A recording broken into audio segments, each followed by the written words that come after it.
Andrew, Amann, welcome to the Human Capital Innovations Podcast. Thanks for having me, John. I appreciate it. Yeah, it's a pleasure to be with you today. I'm super excited to have a nice conversation with you.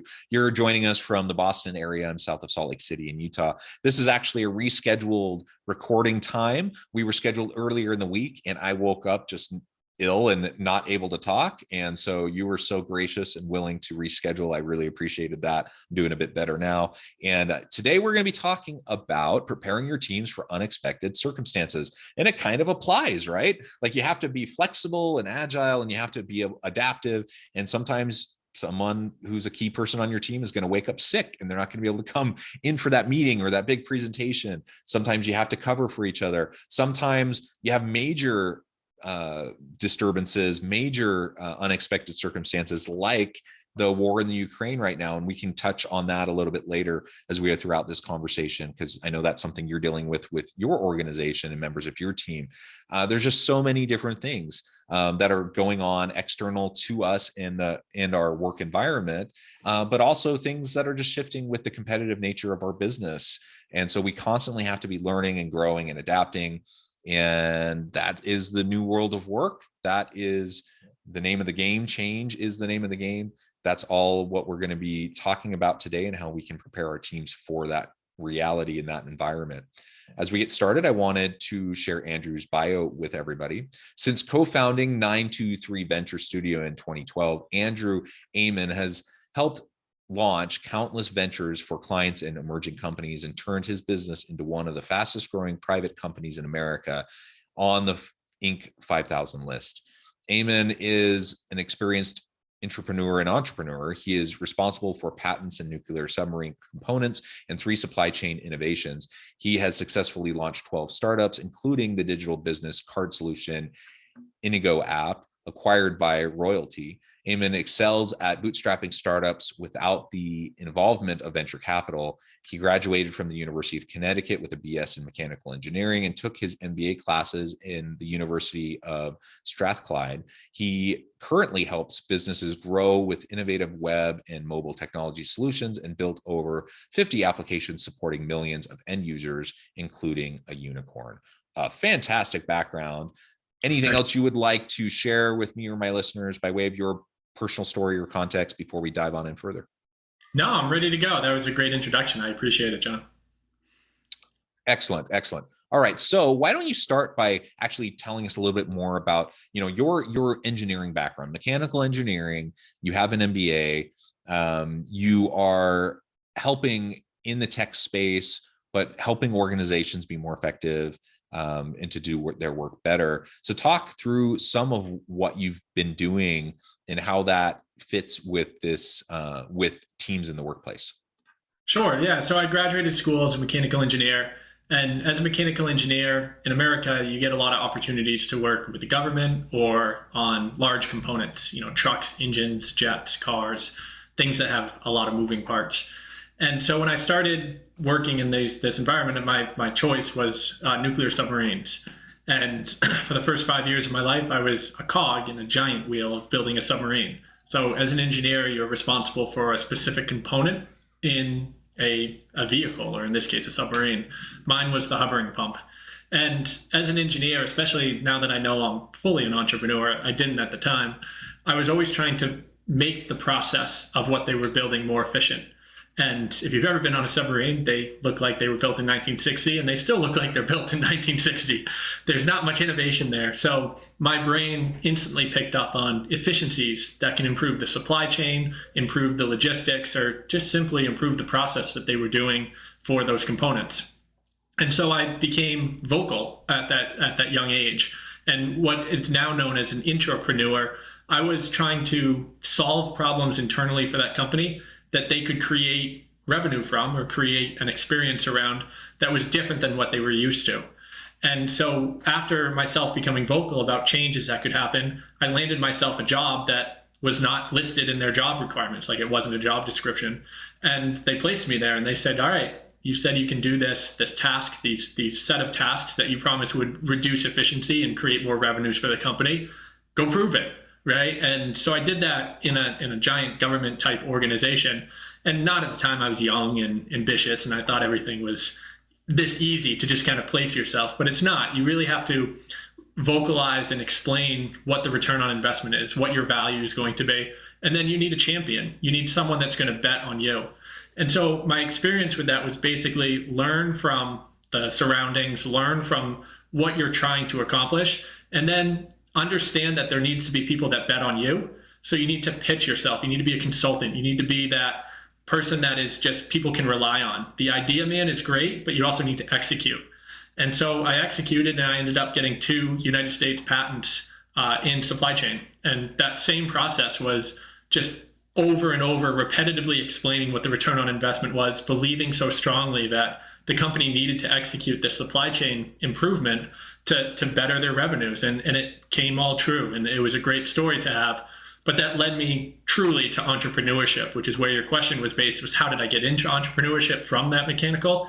It's really the process of learning over and over again how to pitch myself as a consultant and a helper to people that can make decisions, and then betting on me. And then once they bet on me, I proved them that they bet on the right person. And after a while, I was like, great, now I can just bet on myself. And that's what led me to entrepreneurship.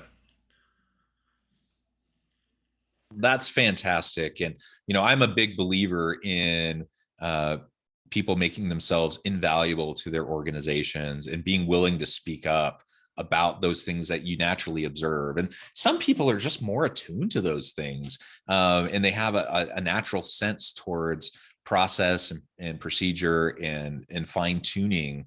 And for whatever reason, that's something that I've always kind of had a knack for as well. And I'm not an engineer. I don't have a mechanical engineering background, but I did, I've had all the crummy jobs, while I was putting myself through school early on in my career, getting to the point before I ever had the chance to do the types of stuff I'm doing now. And one of the things I did was I worked in a factory. We had lots of government contracts, and I built the undercarriage suspension systems for big tractor trailers for big government vehicles. And that's what I did. So I didn't have any specialized training or anything, but that's the job that I ended up doing. I ended up doing all the assembly, and I would be able, over the course, they were usually 10-hour shifts. So I was saving up money to go to college. And in a 10-hour shift, I would do about 1 hour of these big, suspension system under carriages of these big trailers. And what I found was very quickly, just my mind naturally went towards efficiencies, productivity, and I couldn't help but start to find ways to do it, a little bit faster, a little bit more streamlined. And by the time I was at the end of I was there for about 6 months, saving up money. Once I had enough money to go to college, I was off, and I didn't, ever look back. I didn't want to go back. But I was able to, something that used to take an hour, I was able to learn and grow and shift the processes to where I could do it in about a half an hour. And then I freed myself up to be able to go help the welders and learn how to weld. And I could go do this and that and the other. And all of that was, just a way for me to find meaning in the work that I was doing in an otherwise fairly mind-numbing kind of a factory environment. But it did get my juices flowing, and it was something that I enjoyed. And I found myself ever since in organizations, in any role that I'm in, I can't help but just recognize bottlenecks, inefficiencies, whether that be more mechanical types of processes, but also just people processes, how teams interact with each other, how they collaborate, whether that's effective or not, and what they can do better. And that's really what launched me into my career as an academic and as a consultant in doing research in this space as well. So with all that said, it was resonating with me as you were describing, your experience earlier in your career and kind of where we both have come along the way. So with all that said, now I'm excited to dive more into teams and uncertainty and dealing with unexpected circumstances. Yeah, and I was unaware of that. My first job prior to submarines was I was the guy that would test Jake brakes. And if you've ever been driving down the road, you going down a big hill, you hear the truck go, ruh, ruh, ruh, ruh, ruh, ruh, ruh. It's doing brake retardation instead of like brake suppression of stopping the wheels. It's actually stopping the cylinders.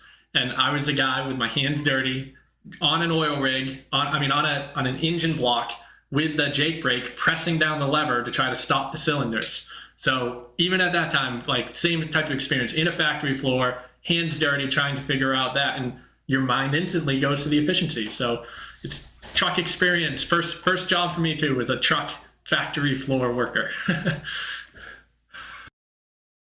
Well, fun. That's a commonality I did not expect when we started this conversation. It's the first time I've ever said it out loud on like a podcast or public or blog. It never comes up. Jake, testing engineer, I guess was my title at the time. Yeah. Interesting. Okay. So with all of that, again, as we kind of were opening up the episode and talking about the nature of what we're going to be discussing, it's this reality that the world is ever changing. The pace of change continues to increase. There's just so many different unexpected things that get thrown at us. Sometimes, it's kind of challenges and problems of our own making, as there are unintended consequences to decisions that we've made. But just as often, if not more pervasive, are just all the external things that happen, and we just have to respond. And hopefully we're strategic, and hopefully we have enough foresight to be able to prepare for some of those things, so that we're not being purely reactionary, but we can be proactive as well. I'm not so sure, though, that everyone and every team is particularly well equipped to deal with the rapid pace of change. In your work, what are some of the things that you've seen in terms of how we can prepare our teams to be more agile, to be more growth-minded, abundance-minded, so that we can lean into those uncertainties and unexpected circumstances? Yeah, and we'll talk about the Ukraine war in a bit. We're getting a lot better now than we ever were, because we've been through a black swan event. But prior to the event, the advice that I can give is you need a solid management team that has the same beliefs and core values, not of you, but like as the team generates an experience together. And you see this on the basketball court, you see it on the football field. All of a sudden, this team that was ranked 8th or 9th starts making a run in the playoffs. And what's happening to that team is that they're finally finding their voice with each other. They were acquired at the beginning of the season to work together, and it just didn't click at the beginning. But then during the middle of the season, or right in the playoff time, you have that momentum and that team gelling. And I think with a business, what happens with that is you start to find your own company culture, because you have like-minded people that are inputting their values to the company, and you end up creating a team culture. And the earlier you curate that, the better the decisions of who you're hiring, when you're hiring, and how you're growing is going to be made between the team. So I think as a startup, your first year, you're always trying to figure out, are you going to survive or not, right? And who's going to be on the survival track with you? But after you get to the 4th or 5th year, you are surviving. You're becoming a legitimate business. And no matter what people think of you, even if it doesn't matter how much revenue you're making, you've done something right to make it to the 3rd, 4th, 5th year. And if you're there, you have to start thinking about the culture and the team mentality of how to prepare for events that can crumble what you've built. And those scenarios really resolve in what is in my future, what is my team exposed to, what are these risk-shaping scenarios that can happen. And you mentioned earlier about my MBA. I never actually took the test to get the MBA, but I did all the classwork. And so all I have to do is take the test. But in one of the MBA classes, there's this class they talk about business strategy. And there's a guy that comes in, he worked for one of the London, like the CIA for London. I forgot what their name is. It's in James Bond. I should know this. And he comes in. MI6, is that correct? I think it's MI6, something like that. Yeah, some big CIA type guy now teaches a course on business risk and how to prepare for it. And they teach you to think of all the different scenarios that can happen. And you put up all the sticky notes. And the first thing he does, you spend like a few hours like preparing for the scenario of this like made up company and survival. And he comes in and says, a tornado just hit your building. And you didn't prepare for it, right? That wasn't a list. That wasn't even on the task. He didn't say prepare for a tornado. A tornado hit your building. And he's like, what plan are you going to use that you put forward? And all of us are like, the answer is none. Like, we don't have a plan for a tornado because you told us to prepare for like, downstream fish dying and not having any food supply for our little business you made up, right? And that's where your mind goes. But I think the lesson there is preparing for failure, or preparing for like a disaster, or preparing for something for your business. It's not about the event. It's about preparing the team of how they're going to work together when that event happens. And when the Ukraine war happened for us, the two of us, me and myself, my co-founder, we knew exactly what to do. And it didn't matter that there was an event in Ukraine or that there was a hurricane. All that mattered is that we were on the same page morally and ethically, that the decisions came fast and they were the right decision every time. And I think that's what's more important as you prepare for your business for risk, is not about the event that you're trying to approach. Like, what happens if Google, does my product and like copies me? Am I going out of business? Sure, you can prepare for that, but it's better to prepare your teammates for an event in which you can deal with something together. I think that's more valuable for the business in the long run. Yeah. And I'm wondering your thoughts on how we start that process with our team. How do we prepare them with those mindsets, with the skills and capacity to be able to deal with those unexpected circumstances, to deal with the change?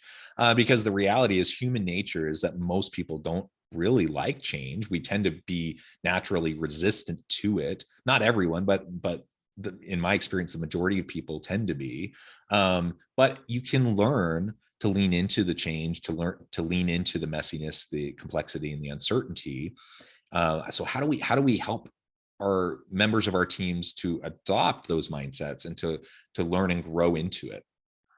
Yeah, and there's two parts of that I hear when you ask the question. The first one is, a team is made up of people that have different subsets of skills. And there are specific people, like visionaries, that can adapt to these without too much stress. And when I worked in the government, we had our badges, and on our badges was our test. What is it? Myers-Briggs test. And the Myers-Briggs test gave you a color. And the purpose of them doing that is when you sit down in a room and you're about to deal with somebody, if I'm a red and they're a blue, and I'm trying to explain to them how to do something, I should be conscious enough to know that they don't like being explained to. And I don't remember the Myers-Briggs rules, so I'm kind of taking the colors and making up the scenario. But once you're aware of the type of person you're dealing with, that person is not supposed to respond in a certain way. So you should treat them differently because of their modal, who they are as a person. And so I think when you ask a question about like, how do you prepare a team? You have to understand who the teammates are and what they should be prepared for.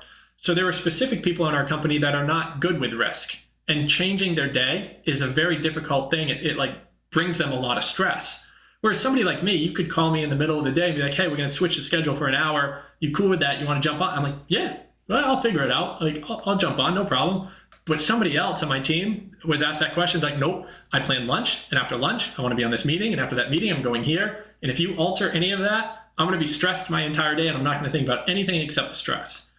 So you have to understand the team first and the values of that team and what they can bring to a crisis moment, and harness that, because everybody has value in any of these situations, and you're working with these individuals because of that value. So you need to understand what they bring to the table, and that's when you need to have your team culture talks once a week or once a month about where you want the company to go, how that company should be structured to keep everybody happy. We have a model that we do, it's called EOS, and one of the tasks in there is pick the 3 people in the company that you want to model the entire company after. And we picked 3 people in the company that we all are inspired by, that we think they have great morals and ethics and tactics and communication skills. And then we say, it'd be great if we had more of this person. But just that conversation makes us all realize we're kind of like that person. Like, we all have that same, like, we picked that person because we like them. It's like, you didn't pick somebody you hate, right? That's better preparation for the event, because then when that risk event happens, you know where to go and what to do, and you know what not to do. I'm not going to ask somebody that wants their day, that has planned their day, I'm not going to ask them to do something different during their day. I'll say, Tuesday or Wednesday, in 2 days from now, can you schedule this task, right? Don't do it right now, because I know you got your day planned, but in 2 days, can you do that? And that approach allows everyone to be happy with the decisions that we're trying to make, but also not give extra stress, because in these, black swan events, extra stress is the last thing you want to put on anybody. Yeah, and I think of lots of applications of what you just said, and I can't help but think, for example, at home. So clearly, application in the workplace, but also we have different personalities in home life as well. I'm married; I have 6 children. My wife and I have very different kind of ways of working and dealing with the demands of the day. And I'm much more kind of like go with the flow, see where the day takes us. I can shift pretty much on a dime, and it's very easy for me to fall into the trap and forget, even though I've been married for almost 20 years, but forget that my wife likes to have things established and structured. She doesn't like surprises. And that's fine. Like, there's nothing wrong with that. It's just a difference in style and approach. And if I can recognize that and remember that, then I'm not going to do things that are going to disrupt her or cause stress or anxiety or things unduly. It doesn't mean we can't still have organic fun and do different activities and do really cool things. It just means that, I can't just spring something on her. And is there a time and a place to be able to spring stuff on people? Sure. But in the workplace, just knowing your people, knowing what they need, how they work, what their preferences are, that can go a really long way, and just not adding extra challenge. And you mentioned the Ukraine example, and maybe in our last few minutes together, you can talk a little bit more about what you have been doing with your team to respond to this huge unexpected event. I mean, there's certainly geopolitical conflict and strife in the region for a long time, so that's not necessarily completely unexpected. But to expect that there's going to be any sort of actual invasion into the heart of the Ukraine, I don't think anyone really thought that was going to happen. And so, how have you been adapting to that situation? Yeah, and it's a very good segue, because we were asked by our customers, and a few of our customers said, "Were you prepared? Like, how did you prepare for this?" And we had asked our team, what is the risk? What do you think this is? Do you think Russia's going to invade? And at that time, I don't think anyone truly believed it. I mean, it's proof when you look at the geopolitical side of this. No one had de-invested in oil, right? Knowing that would be the obvious reaction if Russia was to invade. There's no obvious fiddling with the stocks of people pulling money out, right? And so it wasn't predicted, I think, at any level that this was going to happen. And so when they asked us, like, did you prepare for it? I ran them through the scenario of, like, let's say we did prepare for it. And let's say we had set up offices outside of Ukraine, and we were fully capable of getting them from the current situation that they were in to a safer location outside of their border. And let's say that was our game plan. And we spent money on the house. We spent time and effort as a team to figure out what's the best place of all the borders. Then the war hit. Within 48 hours of that war starting, the only thing we cared about was the safety of the team. And so we had that in mind of, like, let's get them to a place that's safer. And we communicated with each and every single one of them within those first, 6 hours. We had communicated directly with each one. And we asked 3 simple questions, like, how are you? Where are you going? Or, like, how are you? Where are you? And where are you going? Because they had to get out of the cities, and they had to start moving because the cities were what being bombed. Our team, like our company, created that communication channel. And so I wasn't aware that a company was capable of supporting the communication between 25 people of another country, but that's what we became. And as we became that, we tried to move them into safer locations. Well, if we had all this worldly planned in place of exactly what we were going to do, within 48 hours, the Ukrainian government said, I do not want men leaving the country between the ages of 18 and 60. Now you imagine that happened. We were unaware that was going to happen. I don't think anyone could predict that men could not leave a country that's being invaded.